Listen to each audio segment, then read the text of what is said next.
Good evening. We're going to begin now the conference. Please remember, we're going to do one question per intervention, and you have to identify with the company that you represent and your name. Vamos a comenzar la rueda de prensa. Bienvenido. We're going to get started with the press conference. Remember, one question per intervention, and before that, you have to say your name and your company, okay? Hola, Jude. Hello, Jude. Victorio Calero live for Real Madrid television. During these 2 seasons that you've been in Real Madrid, you've lived great nights, great comebacks in Santiago Bernabeu Stadium. According to everything you've lived, how important are supporters for tomorrow? Thank you. Everyone, really important. I think they're huge in creating an atmosphere and an energy inside the stadium that's infectious, and the players really thrive off that. They can almost sense that when the crowd are up for it, it's an even bigger game and it means more to them. So it brings a better level from us. I don't have to ask the Madridistas to do anything that they haven't done for us already. They perform and they deliver on these nights every single time. And now it's about us matching their desire to win, their energy, and producing a performance that they can be proud of. Hola, Jude. Aquí. Hi, Jude. Here, Abraham Romero of El Mundo. I'd like to ask you about the most repeated word in the changing room during these days. Honestly, I've heard it about 1 million times since last week. I've seen 1 million videos online and made by fans, made by kind of you guys, I suppose, and really motivating stuff. It's a night that's made for Real Madrid, a night that would go down in history, but also be something that people are familiar with around this part of the world. So, hopefully we can add another special night. Jude, aquí. Hi, Jude. Jose Aguado for La Razón. So you're very young, but I would like to know if you know these stories about the 80s and the magic comebacks in Bernabeu. Emilio was talking about one against Anderlecht, I think, where they won like 6-1 in the second leg or something like that. And I seen the clips not long ago on TikTok. So that's my source of education these days. So I've seen a couple of those, and obviously the ones in more recent times. So it's something that you want to be a part of. It's something that you want to add to the history of this club. There's not a lot you can do for Real Madrid in the Champions League that hasn't already been done, and tomorrow is an opportunity for us to do something that hasn't been done for the first time, and that's really important to us. Hello, Jude. Juanma Sanchez for Radio Nacional. So this year, during some games, you've been arguing a little bit, for example, you with Vinicius at some games. Well, it's normal with the great tension that you have because of some results. I don't know if maybe the team is as together as last year, that you were much better. You only lost 2 games. And if mentally speaking, you are strong enough in order to get the comeback tomorrow. I think the first thing you mentioned, it's football. It's very normal that on the pitch, there's so much at stake that emotions get a bit high, and you communicate with your teammates louder than you would communicate with your mum or your dad or your wife or something like that. So, we have a very different relationship with your teammates. There has to be that level of honesty, that level of ruthlessness with each other. You guys highlight that more than anything. I think for every one of those you see, there's probably 20 of the positive interactions, and I think that's obviously will get lost in the whole media world of it, which is fine, as long as the team respect each other enough to have those honest conversations. That's really important. And as far as being mentally strong enough, we believe so. I think you can't come into a game like this thinking there's going to be anything other than a comeback. That's the way we're thinking about the game. We're ready, we're excited, and we're looking forward to it. Hey Jude, Tatiana Mantovani, TNT Sports Brasil. En esa temporada no habéis... During this season, you haven't had as good games as the one that you have to play tomorrow in order to come back. So in the pitch, what do we have to see of Real Madrid so that this comeback is possible? Thank you. Well, a lot better than we saw in the first leg, that's for sure. a higher commitment, a better understanding of what the game requires, more clean with the ball, better on transition. There's a multitude of things, and I think there probably wasn't one aspect of our game that was up to the standard that we expect from ourselves. And we're not afraid to say something like that. It's very normal that when you lose a game, you review the game honestly. We know we can play a lot better. We know we can do a lot of things a lot better, and that's what we want to show tomorrow. It's one thing to lose, but it's another thing to not learn, and that's something that we'll have had done for tomorrow. Hi Jude, Alex Howell, BBC. What's it like being part of a team where people near enough expect these comebacks from you? Yeah, I think it's. I did say that to someone the other day, where it's a weird environment at the minute. The last few days, it's like one of the worst results we could possibly imagine away, and for some reason everyone thinks it's nailed on that we'll come back, and it's a nice feeling, I have to say. It means there's a lot of trust in the talent. It means that you're at a club that's unlike no other, the best in the world. That's what it represents and signifies to me. So there's a pressure that comes along with that for sure, and we'll want to deliver on what everyone thinks, that we can come back, and that's obviously the goal for us. But yeah, there is a pressure about it, and that's what it's all about, isn't it?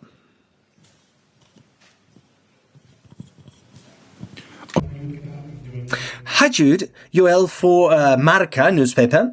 So it's quite usual that after Real Madrid losing some games, the data are analyzed, and after the last game against Arsenal, data said that you run 14 kilometers less than your rival. But the truth is that this thing happened last season too, and you end up by winning the Champions League. So do you speak about this in the changing room, and how important it is to run more than your rival tomorrow?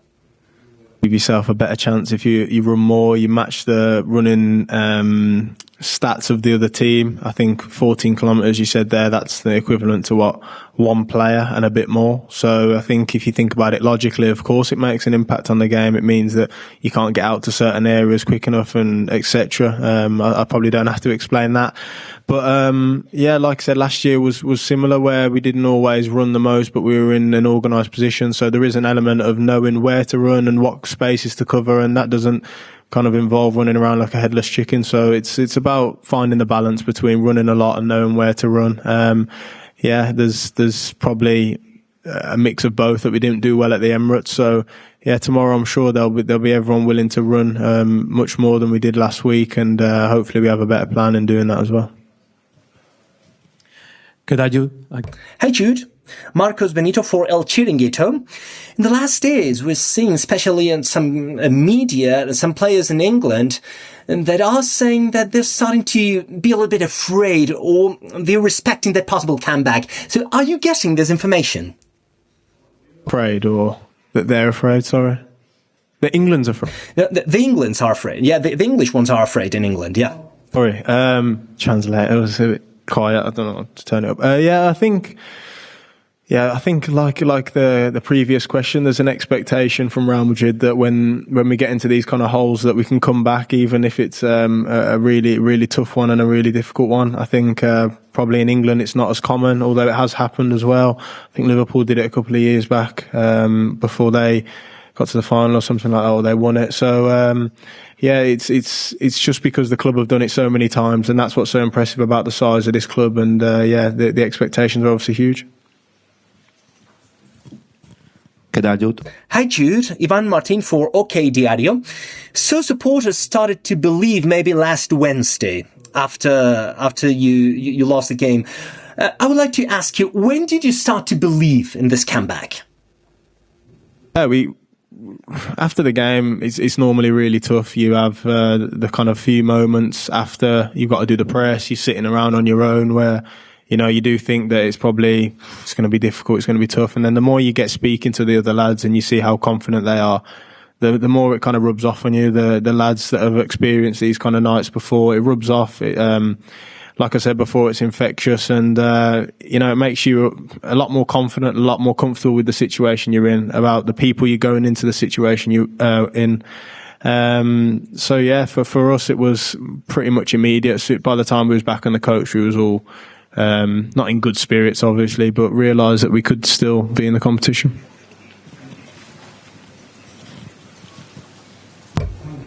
Mesh from Sky Sports. You've said after that game that the tie's not over.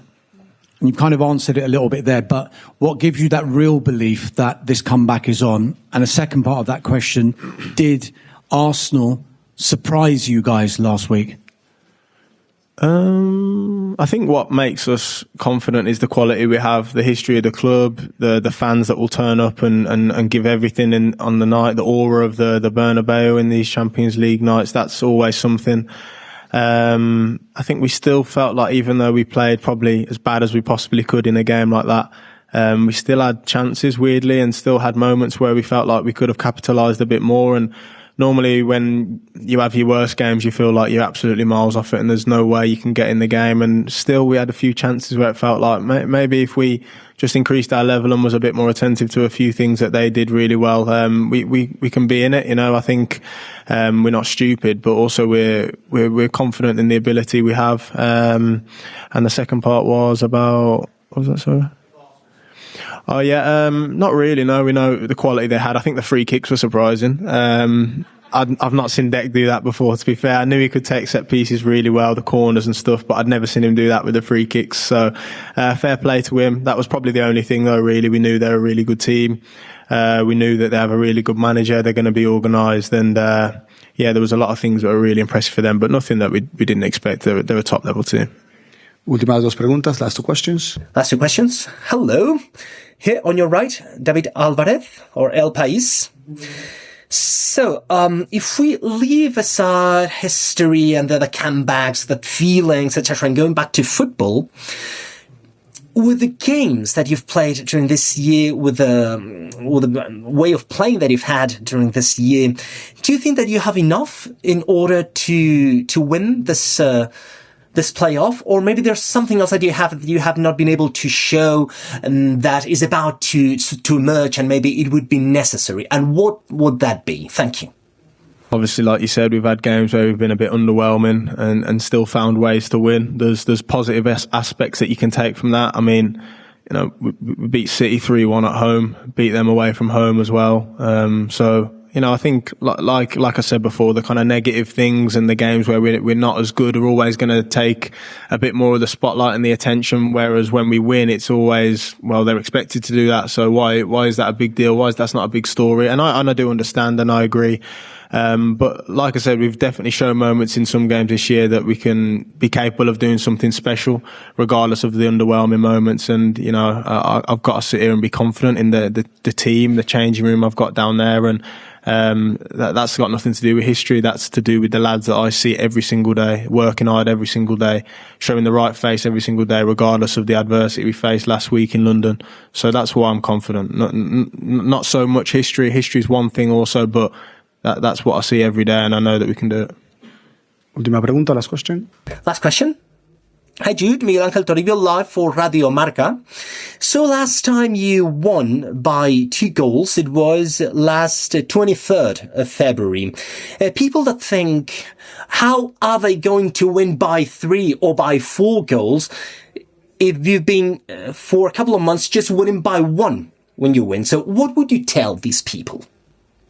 Right, and I think we've played some games this year. Like I said, we've been underwhelming in some games, but we found ways to win. You're saying that we've only won by 1 goal, but that's probably what was required on that night, on that given day, in that given stadium, against that given opposition. That was what was required, and obviously we're required to score goals tomorrow, and we've got to try and live up to that and expect that kind of that level from ourselves. But, you know, worrying about if we've scored more than 1 goal in the last few months and can we do it again, that's not a concern of mine. These nights are different, and hopefully we can show that tomorrow.